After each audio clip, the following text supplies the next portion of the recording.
날마다 솟는 샘물 큐티 채널 운영자 사재훈 목사입니다. 오늘 하루도 우리 주위에 있는 사람들에게 생명의 복음을 전할 수 있는 저와 여러분들길 소망합니다. 큐티 영상 시청 후 좋아요와 구독을 꼭 부탁드립니다. 스데반이 은혜와 권능이 충만하여 큰 기사와 표적을 민간에 행하니 이른바 자유민들, 즉 구레네인, 알렉산드리아인, 길리기아와 아시아에서 온 사람들의 회당에서 어떤 자들이 일어나 스데반과 더불어 논쟁할세. 스데반이 지혜와 성령으로 말함을 그들이 능히 당하지 못하여 사람들을 매수하여 말하게 하되, 이 사람이 모세와 하나님을 모독하는 말을 하는 것을 우리가 들었노라. 백성과 장로와 서기관들을 충동시켜 와서 잡아가지고 공회에 이르러 거짓 증인들을 세우니, 이 사람이 이 거룩한 곳과 율법을 거슬러 말하기를 마지 아니하는도다. 그의 말에 이 나사렛 예수가 이곳을 헐고 또 모세가 우리에게 전하여 준 규례를 고치겠다 함을 우리가 들었노라. 공회 중에 앉은 사람들이 다 스데반을 주목하여 보니 그 얼굴이 천사의 얼굴과 같더라.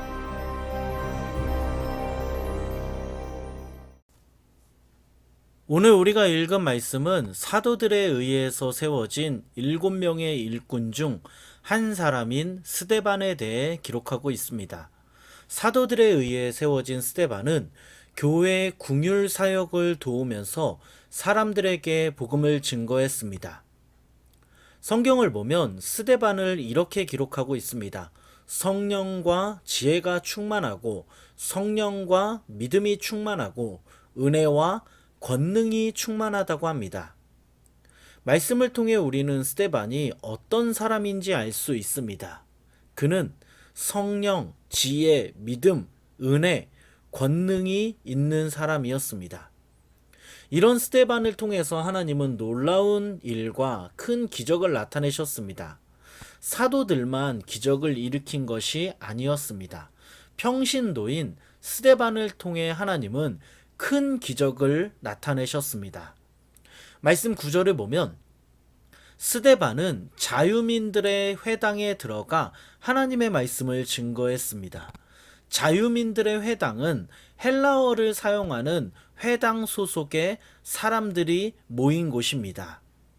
이들은 헬라파 유대인들로서 포로로부터 혹은 종으로부터 자유롭게 된 사람들이었습니다.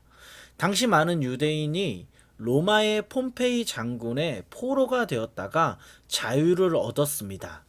그들은 자유민이 되어 구레네, 알렉산드리아, 길리기아, 아시아로부터 예루살렘에 도착해 자신들만의 회당을 만들었습니다. 스데반은 헬라파 유대인들을 전도하기 위해 그곳에서 말씀을 증거했습니다.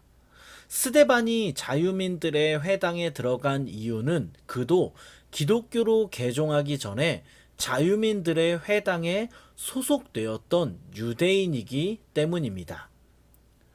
자유민들의 회당 소속의 회원들은 스데반의 말씀에 크게 격분하여 그와 논쟁을 벌이기 시작했습니다. 하지만 자유민의 회당 사람들은 스데반과의 논쟁에서 이길 수 없었습니다. 왜냐하면 말씀에 기록된 것과 같이 스데반이 지혜와 성령으로 말했기 때문입니다. 많은 회당 사람들이 스데반과 논쟁했지만 그들은 스데반을 감당할 수 없었습니다. 여러분, 오늘 말씀에 나오는 스데반은 많은 기적을 일으켰습니다. 또한 회당에 소속된 사람들과 논쟁했지만 그는 밀리지 않았습니다. 그런데 잘 생각해보면 스데반은 사도가 아니었습니다. 예수님을 따라다니던 제자도 아니었습니다. 그는 평신도였습니다. 그는 구제사역을 위해 세워진 일꾼이었고 그는 어떠한 특별한 사도로 세워진 사람이 아니었습니다. 그럼에도 불구하고 오늘 말씀을 보면 스데반을 통해 하나님의 능력과 기적이 나타나고 있습니다. 사랑하는 여러분, 오늘 본문은 우리에게 무엇을 말하고 있는 것일까요? 하나님은 사도들을 통해서만 일하시지 않는다는 겁니다.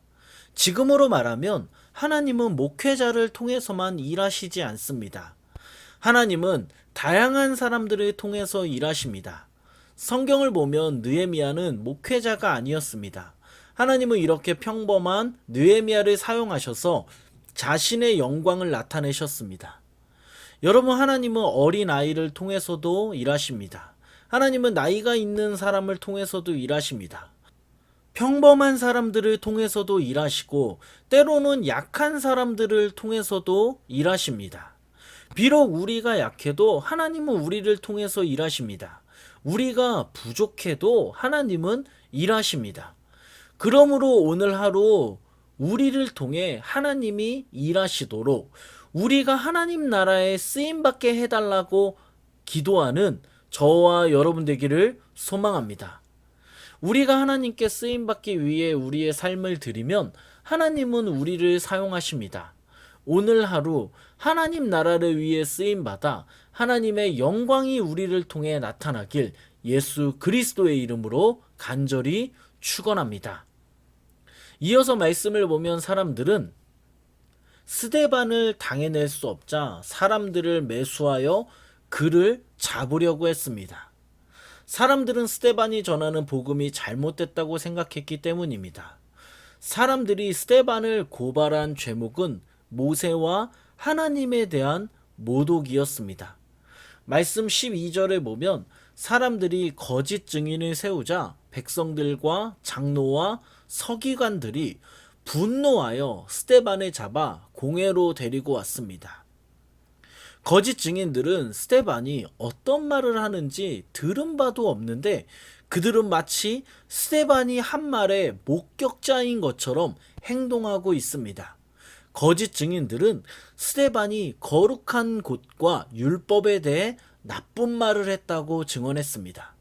여기서 거룩한 곳은 성전을 가리키고 율법은 하나님이 주신 말씀을 뜻합니다. 이 둘은 유대인에게 가장 신성하고 귀중한 것이었습니다. 따라서 스데반이 이 두 가지에 대해 나쁜 말을 했다는 것은 그가 심각한 죄를 저질렀다는 겁니다. 하지만 여러분, 스데반은 사람들의 거짓 증언으로 공회에 잡혀가서 신문을 받았지만 성경은 그를 어떻게 기록하고 있습니까? 스데반의 얼굴이 천사와 같았다고 합니다. 그의 얼굴은 두려움 없이 평온했습니다. 그는 복음을 증거하다가 모함을 받아 어려움을 당했지만 지금 흔들림이 없었습니다. 여러분, 오늘 이 말씀은 우리에게 어떤 메시지를 전하고 있는 것일까요? 스데반을 통해 우리는 무엇을 알 수 있을까요?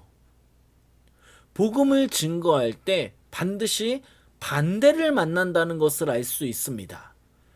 여러분, 잘 생각해 보면 우리는 어떻습니까? 우리가 복음에 대해 처음 들었을 때 처음부터 맞아, 나는 죄인이야, 나는 죽을 수밖에 없는 사람이었어, 그래서 예수님이 나는 필요해, 주님 용서해 주세요, 저를 도와주세요. 여러분, 이런 반응을 보이는 사람은 거의 없습니다. 대부분의 사람들은 복음을 들으면 거절합니다. 100이면 100 다들 내가 왜 죄인인데, 내가 왜 지옥에 가는데, 나만큼 착한 사람이 어디에 있다고, 왜 내가 예수를 믿어야 하는데, 이런 반응들을 보입니다. 여러분은 어떤 반응을 보이셨습니까? 저도 복음에 대해 처음 들었을 때 말 같지도 않은 소리를 한다고 화를 냈습니다. 제가 아는 동생이 저에게 형, 그렇게 살다가 지옥 가, 그렇게 살지 마, 우리는 예수님이 필요해, 이렇게 복음을 전했습니다. 저에게 이렇게 말하는데 진짜 너무 화가 났습니다. 아니, 내가 왜 지옥에 가는데, 내가 무슨 잘못을 했다고 내가 지옥에 가는데 화를 냈습니다. 그 다음에 제가 어떤 잘못을 했는지 한번 생각해 봤습니다. 잘 생각해 보니까 제가 사람을 죽인 것도 아니고 엄청난 큰 죄를 지은 것도 아닌데 지옥에 간다는 소리를 들으니까 너무 화가 나서 제가 제 후배에게 화를 내는데, 그 후배는 그 화를 듣고도, 제 말을 듣고도 계속해서 저에게 복음을 전했고, 저는 결국 그 복음을 듣고 그 자리에서 예수님을 영접했습니다.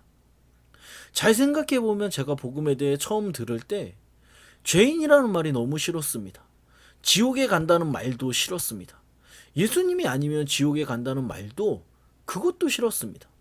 제가 듣기에 싫은 말들만 하니 처음에는 복음에 듣는 것에 대해 거절할 수밖에 없었고 거부감을 가질 수밖에 없었습니다. 여러분, 오늘 말씀을 보면 스데반이 복음을 전하자 유대인들은 스데반을 미워했고 복음을 거절하자 분노하며 거짓 증인을 세워서 스데반을 죽이려고 했습니다. 스데반이 전하는 그 복음 자체를 저처럼 거부하고 반대했습니다. 여러분, 이렇게 우리가 복음을 전할 때 사람들은 쉽게 복음을 받아들이지 않습니다. 복음을 듣는 사람이 우리를 반대할 수 있습니다.